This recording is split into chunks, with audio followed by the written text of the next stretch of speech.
नमस्कार। नमस्कार। सत्र 2025-26 के लिए एडमिशन प्रक्रिया शुरू हो चुकी है और मैं कहूं कि कक्षा 10वीं और 12वीं के आरबीएसई बोर्ड के एग्जाम्स भी ऑलमोस्ट या 10वीं के तो खत्म हो चुके हैं और 12वीं के बहुत जल्द 1-2 दिनों में खत्म होने वाले हैं।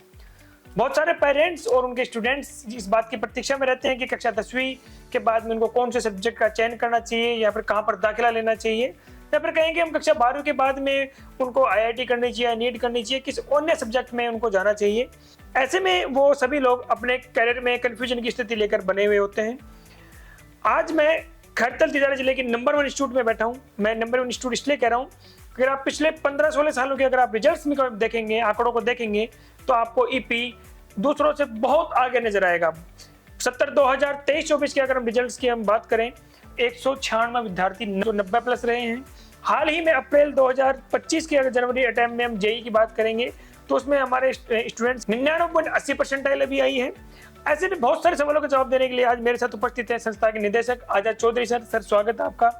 और मेरा पहला सवाल आपसे, क्योंकि जो वर्तमान स्थिति बनी हुई है, बहुत सारे जो स्टूडेंट्स कक्षा 10वीं और 12वीं में होते हैं उनको इतनी गाइडेंस नहीं मिल पाती, जिसके कारण वो कैरियर को चुनाव करने में कंफ्यूजन की स्थिति में रहते हैं कि कक्षा 10वीं या 12वीं के बाद में उनको कौन से कैरियर ऑप्शंस पे जाना चाहिए, किस विषय का चुनाव करना चाहिए। सबसे पहले तो मैं उन सभी 10वीं और 12वीं के बच्चों ने जिन्होंने एग्ज़ाम दे दिया, उन सभी को बहुत बहुत बधाई देता हूँ, शुभकामनाएं देता हूँ कि जो एग्ज़ाम उन्होंने दिया इतनी मेहनत करके, उसमें उनका बेस्ट रिजल्ट होगा।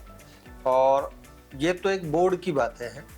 अब बोर्ड के बाद आगे चल के क्या करना है, पहला स्टेप हम 10वीं की बात करें तो 10वीं के बाद बच्चा लगभग 10 से 12 साल की जो पढ़ाई है उसको करने के बाद बहुत सारी चीज़ें धीरे धीरे बचपन से और आज तक उसके इमेज में आते रहते हैं। मुझे इंजीनियर बनना है, किसी को डॉक्टर बनना है, किसी को सीए बनना है, किसी को ह्यूमैनिटी में जाना है। तो ऐसे बहुत सारे सब्जेक्ट हैं जिनके बारे में बच्चों का एक नॉलेज रहता है थोड़ा थोड़ा। लेकिन अब उनको जाना किस साइड में चाहिए, उस पर थोड़ा डिस्कस करके यदि अपन उन बच्चों को सब्जेक्ट दिलाएं। क्योंकि ऐसा कहते हैं कि कक्षा 10वीं या 12वीं के बाद में आप जिस विषय का चुनाव करते हैं वो आपका भविष्य तय करता है, क्योंकि उसके बाद में आपको 4-5 या 5-7 साल की जो पढ़ाई है उसी के अनुसार करनी होती है। ग्रामीण परिवेश में अगर हम देखते हैं तो पेरेंट्स भी इतने पढ़े लिखे नहीं होते हैं जिनके कारण वो अपने बच्चों को बता सके कि बेटा आपको इस विषय में जाना चाहिए। इंजीनियर्स पॉइंट खैरतल में ऐसी आप क्या नई व्यवस्था दे रहे हैं जिससे बच्चों को उनके कैरियर गाइडेंस में हेल्प मिल सके।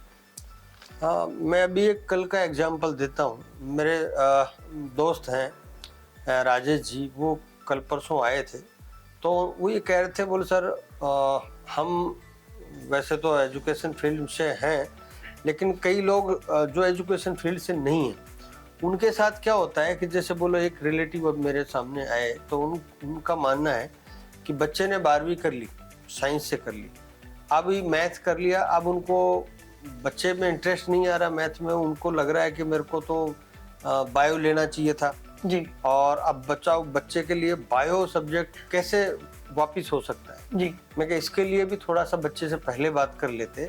तो वहाँ 2 ऑप्शन थे बच्चे के पास कि 11th में वो मैथ और बायो दोनों ड्यूल सब्जेक्ट चल जाते, तो दोनों से एग्जाम दे देते। 12वीं के बाद जब बच्चे को आईआईटी देना हो या नीट देना हो आराम से दे देते।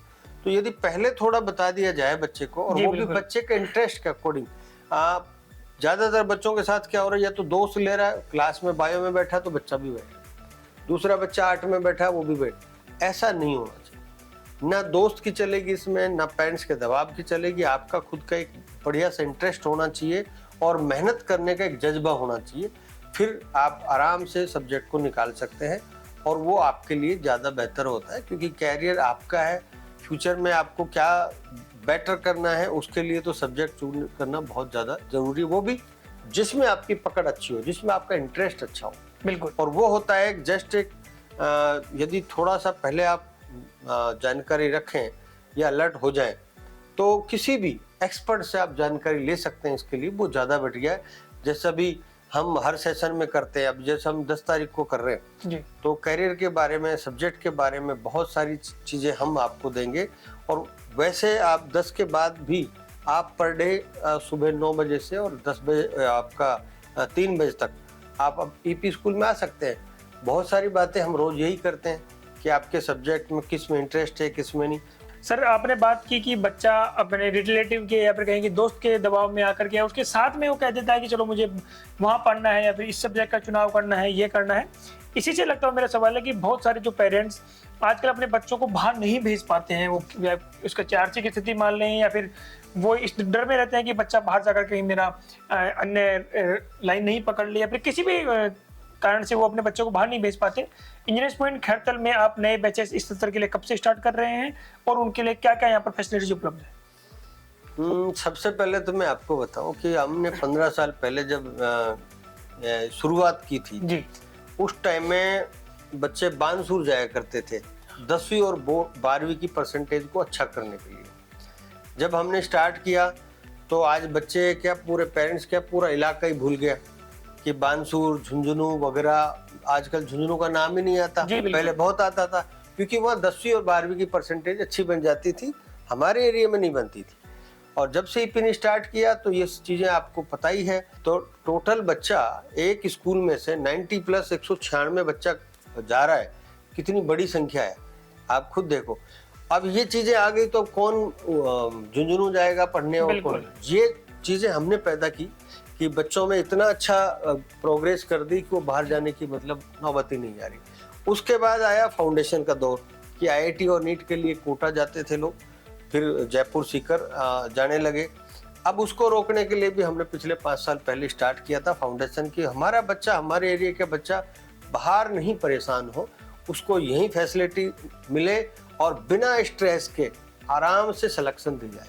बिल्कुल। और वहां जाके तो 70 तरह के तो स्ट्रेस होते हैं बच्चे के, मम्मी पापा नहीं मिलते, उनको वैसे टेंशन हो जाती, फिर वो पढ़ाई के लिए जबरदस्ती क्लास में बैठते हैं, उनके आधा समझ में आता, आधा नहीं आता, फिर प्रेशर होता है, फिर पापा की फीस इतनी लग गई, वह मोटी मोटी फीस लग जाती है जी बिल्कुल। उसके बाद बच्चा परेशान हो जाता है, और फिर यदि वो गलत संगत में पड़ गया तो फिर तो वापसी आने का मतलब ही नहीं, फिर वो सॉरी लिख के आपको चला जाता है, वो बहुत बुरा लगता है। जी, वो सारी परेशानियों से बचने के लिए हालांकि हमें यहाँ पे एक फाउंडेशन चलाना बहुत भारी भरकम काम है, लेकिन वो सौभाग्य समझो कि क्षेत्र का और एक तरह से सारी टीम की मेहनत, और आज उस चीज पे पहुंच गए हम कि आज हमने बच्चे का स्कोर, हर साल 2-3 बच्चे आईआईटी नीट में जा रहे थे, अभी पिछले 2-3 साल से 4-5 बच्चे आईआईटी नीट में, एनआईटी कॉलेज में जाने लग गए।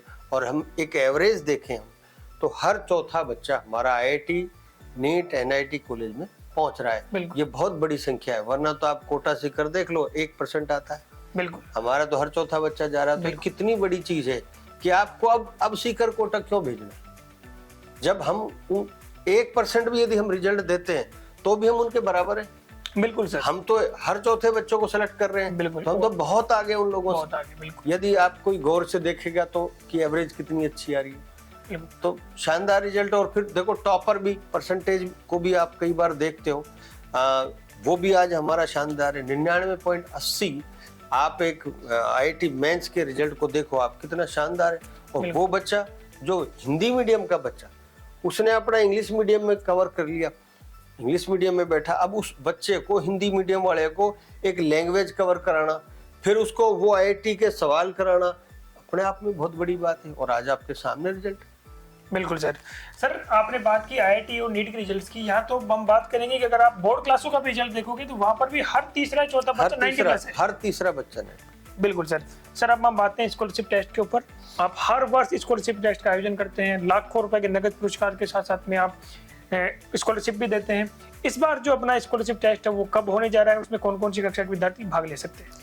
अभी जो बच्चा 8th का एग्जाम जो दे रहा है उनके तो हो गए, लेकिन जो 9th का बच्चा दे रहा है एग्जाम इस टाइम, वो बच्चा 9, 10, 11, 12 चारों क्लासों के बच्चों का एक टेस्ट हमने आयोजित किया। एक सेशन उनका कंप्लीट हो चुका, एक फेज पहले, हाँ जी, दूसरा फेज है ये, और ये है आपका 13 तारीख को। अब 13 तारीख को और टाइम है 9 बजे का।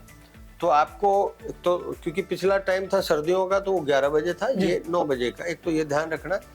और इसका एक फायदा और है, किसी बच्चे ने यदि बाय द वे नहीं दिया हो वो भी इसको दे सकता है, क्योंकि इसको हमने मेंस की तरह पे हमने ये एग्जाम लिया है, फर्स्ट फेज और सेकंड फेज। इस फेज में क्या है कि दोनों में किसी भी फर्स्ट पेपर में या सेकंड पेपर में, जिसमें टॉप बच्चे की परसेंटाइल रहेगी उसको ही कंसिडर करेंगे। हाँ, और उसका एक स्कोर उसका तय करेंगे, उससे आपको रैंक का या प्राइज का जो भी सिस्टम बनेगा वो दिया जाए। बिल्कुल सर, जो विद्यार्थी इस सत्र में एडमिशन लेना चाहते हैं उनके लिए जो अपना स्कूल डिसिप्लिन टेस्ट है वो किस तरीके से फायदेमंद साबित हो सकता है? वो तो बहुत फायदेमंद है। जिस बच्चे ने एग्जाम दिया उसको, सपोज करो एक मैं 11th की बात करूं कि जो बच्चा अभी 10th का एग्जाम दे रहा है उसके लिए भी, 11th का दे रहा है उसके लिए भी, ये बच्चे आप एक तो यदि फर्स्ट रैंक किसी बच्चे की आती है जी, तो लगभग वो 100% तो उसको फ्री हो गया, फीस ही नहीं लगेगी। दूसरा 51,000 रुपये उसके अलग से एक पैसा मिलेगा उसका मोटिवेशन के लिए, जिसमें वो अपने खर्चे कर सकता है, किताब वगैरह ला सकता है या जो भी कुछ जरूरत। मेरा अंतिम सवाल है सर आपसे, और सवाल ये है कि जो विद्यार्थी इस सत्र में एडमिशन लेना चाहते हैं या फिर जो अभिभावक एडमिशन अपने बच्चों का करवाना चाहते हैं उनको आप क्या कहना चाहेंगे? सबसे पहले तो हमारा एक 7 तारीख में पहला जो आपका इस सेशन का वो क्लासें स्टार्ट हो रही है। 7 अप्रैल को सभी बच्चे हमारे यहाँ डेमो एक सेशन चलता है, 7 दिन का डेमो है, आप आराम से उसमें क्लास ले सकते हैं। अपनी क्वेरी हैं, आपके क्वेश्चन हैं, मतलब आप देख सकते हैं कि मेरी पढ़ाई जिस लेवल पे मुझे चाहिए वो यहाँ है कि नहीं है। यदि आप सेटिस्फाई होते हैं उसके बाद आप एडमिशन करा सकते हैं। बिल्कुल, इतनी बड़ी सुविधा आपको कहीं नहीं मिलेगी। और ये 7 अप्रैल से शुरू हो रही है। आपकी लगभग सारी क्लासों का एक तरह से क्लास स्टार्ट हो जाएगी 7 तारीख से, जिसमें आपका 9th, 10th, 11th, 12th सारी है, और फर्स्ट से 12th तक मान के चलो आपकी सबकी 7 तारीख से लास्ट हो। बिल्कुल। Thank you so much for watching this video.